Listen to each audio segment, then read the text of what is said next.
औज़ुबिल्लाहि मिनश्शैतानिर्रजीम बिस्मिल्लाहिर्रहमानिर्रहीम रब्बि इश्रह ली सदरी व यस्सिर ली अमरी वहलुल उक़दतम मिन लिसानी यफ़क़हू क़ौली। अल्लाहुम्मा सल्लि अला मुहम्मद व आलि मुहम्मद। मुअज़्ज़िज़ नाज़रीन, अस्सलामु अलैकुम व रहमतुल्लाहि व बरकातुहू। मैं आपका मेज़बान ज़ैन रिज़वी हाज़िर हूँ और आप तमाम मोमिनीन का इस्तक़बाल करता हूँ। इसी के साथ साथ जैसा कि आप प्रोग्राम देख रहे हैं फ़िक़ही मसाइल, जिसमें उन्वान करार पाया गया है मैयत के अहकाम। पिछली नशिस्त जो हमारी पहली नशिस्त थी उसमें कुछ नुकात थे जिन पर रोशनी डाली गई थी। आज इसी के आगे से हम इस प्रोग्राम का आगाज़ कर रहे हैं। हमारे साथ इस वक्त मौजूद हैं हुज्जतुल इस्लाम वल मुस्लिमीन आली जनाब मौलाना फैज़ अब्बास मशहदी साहब क़िबला।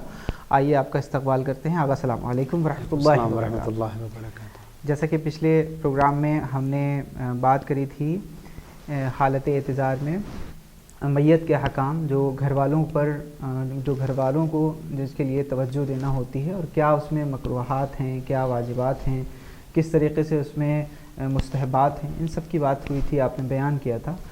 काफ़ी पसंद किया गया प्रोग्राम। और इसके साथ साथ हम चाहेंगे कि आज उन बातों का भी ज़िक्र हो जाए जो इन सब मामूलात के बाद रह जाती हैं, छूट जाती हैं। उस पर भी आप एक नज़र रोशनी डाल दें ताकि मोमिनीन उससे इस्तिफ़ादा कर सकें। अऊज़ु बिल्लाहि मिनश शैतानिर रजीम बिस्मिल्लाहिर रहमानिर रहीम अल्हम्दुलिल्लाहि रब्बिल आलमीन अस्सलातु वस्सलामु अला मुहम्मदिन व अला अहलि बैतिहि तय्यबीन अत्ताहिरीन। हालत एहतिज़ार जो मैयत के अहकाम में सबसे पहली बहस है, वाजिबात, मकरूहात, मुस्तहबात कल आपकी खिदमत में पेश किए थे। अलबत्ता जो और चीज़ें भी हैं जिनको हम शामिल कर सकते हैं, मिसाल के तौर पर जब तक इंसान दुनिया में है, हालत एहतिज़ार में है, उसके कदमों को क़िबले की तरफ कर दिया जाएगा। जैसे ही जान निकल जाएगी किसी भी मोमिन की, पहली जो ज़रूरत है वो ये कि मैयत की आँखों को बंद कर दिया जाए। मसलन अगर कुछ अफराद ऐसे हैं जो दुनिया के जाने के बाद उनकी आँखें खुल जाती हैं, उनको बंद करना होगा, उन आँखों को बंद करना होगा, उन होठों को बंद करना होगा, उनके हाथों को सीधा किया जाएगा, उनके पैरों को सीधा करके अगर वो किसी वजह से फैल रहे हैं तो फिर उसमें बंद लगाना पड़ेगा। ये सारी चीज़ जो है वो मुस्तहबात में, ये मुस्तहबात में है। इसलिए कि जब तक इंसान के जिस्म में जान है, उसका बदन गर्म है, जिस तरफ आप मोड़ना चाहते हैं वो मुड़ जाता है। लेकिन रूह निकलने के बाद जैसे जैसे वक्त गुज़रता है, बदन सर्द पड़ता जाता है, तो जिस हालत में जो उज़्व बदन होगी वहीं पर रह जाएगी। मिसाल के तौर पर अगर आंखें खुली रह गईं और फ़ौरन बंद न की गईं तो फिर ये आंखें खुली रहेंगी। और बहरहाल आप तसव्वुर कर सकते हैं कि अगर किसी मुर्दे की आंखें खुली हों तो एक वहशत तारी होने लगती है। लिहाजा शरीयत का हुक्म यही है, मुस्तहब की सूरत में, कभी वाजिब की सूरत में भी हो जाता है कि आँखों को भी बंद कर दें, उसके होठों को बंद कर दें, उसके हाथों को सीधा कर दें, पैरों में बंद लगा दें। और अब जब तक कफन और गुस्ल नहीं हो जाता है, इसको उसी हालत में रखें, यानी क़िबले की तरफ होना चाहिए। ये पहली चीज़ है।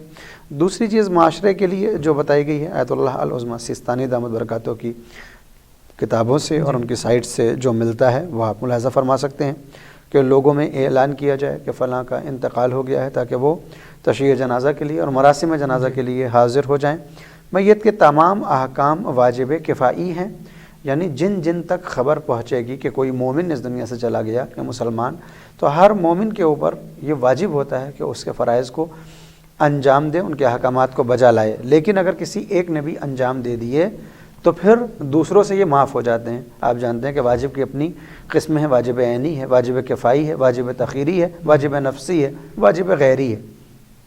मैयत के तमाम अहकाम वाजिब किफ़ाई के ज़ुमरे में आते हैं। एक ने अंजाम दिए तो बक़िया से वो मुआफ़ हो जाते हैं। लिहाजा हालत एहतिज़ार के बाद ये, और फिर जो अगला काम शुरू होता है वो गुस्ल का मामला है। मैयत के लिए 3 गुस्ल हैं। गुस्ल आब सिद्र है, गुस्ल काफूर और आब मुतलक़ से गुस्ल। यानी जब हम उस बंदे मोमिन के जो अब जनाजे की सूरत में आ चुका है, उसके बदन से तमाम गंदगी को छुड़ा लेंगे, उसके मैल को साफ़ कर देंगे। उसका बदन जब साफ़ हो जाएगा तो 3 गुस्ल वाजिब हो जाते हैं उस मुर्दे के लिए जो हमको अंजाम देने होंगे। वो क्या क्या है? पहला गुस्ल होता है आब सिद्र का, यानी बेरी के पानी का गुस्ल देना। जो पानी है जिससे आप गुस्ल देना चाहते हैं, उसमें आपको सिद्र यानी बेर की पत्ती या उसका अर्क मिलाना चाहिए। अलबत्ता ये एहतियात ज़रूरी है कि वो इतना ज़्यादा ना हो कि पानी मुज़ाफ़ हो जाए और इतना कम भी ना हो कि ये कहा जाए कि साहब ये तो खालिस पानी है।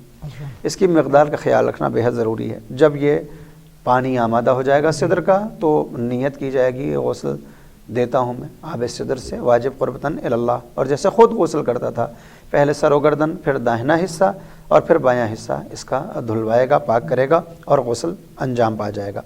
اس کے بعد دوسرا غسل ہوگا جسے آب کافور کا غسل کہتے ہیں، کہ بالکل پہلے کی طرح پانی میں، خالص پانی میں کافور ملایا جائے گا۔ کافور کی مقدار نہ اتنی کم ہو کہ آب مطلق کہا جائے اور نہ اتنا زیادہ ہو کہ آب مضاعف کہا جائے، خوشبو آ جائے لیکن مضاعف نہ ہونے پائے۔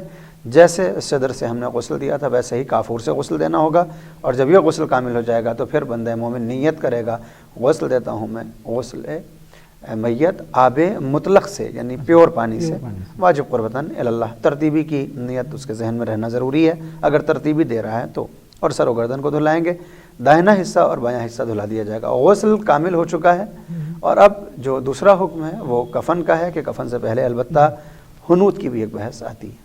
اچھا، اگر میں چاہتا ہی ہوں کہ مومنین کے لیے یہ بھی بیان کرتے چلیں آپ کہ اگر شریعت نے ان باتوں کا حکم دیا ہے جو ایک گھر والوں پر فرض کرتی ہیں یا رشتہ داروں پر فرض کرتی ہیں یا جو بھی میت ہے اس کے کسی نہ کسی جان پہچان یا عزیزدار یا دوست احباب پر یا بیٹے پر، حد تک کہ یہاں تک کہ جو بھی مومن ہے اگر وہ فوت ہو گیا ہے تو دوسرے مومن پر جو چیزیں واجب کرتی ہیں، مستحبات ہیں، وہ بیان کر رہے ہیں آپ۔ تو اس کی وجہ کیا ہے؟ شریعت نے ان باتوں کی کیوں رکھا کہ انہی سے ہونا چاہیے، انہی 3 پانیوں سے ہونا چاہیے، یا مثلا آنکھیں کھلی ہیں تو آپ نے جیسا کہ اس کا بھی بیان کر دیا ایسے اس کو بھی بیان کر دیں؟ جی، میں یہ عرض کرنا چاہوں گا کہ دین اسلام میں اور دنیا کے باقی ادیان میں سب سے پہلا فرق یہ ہے کہ اسلام مومن کو باعزت اور باکرم سمجھتا ہے۔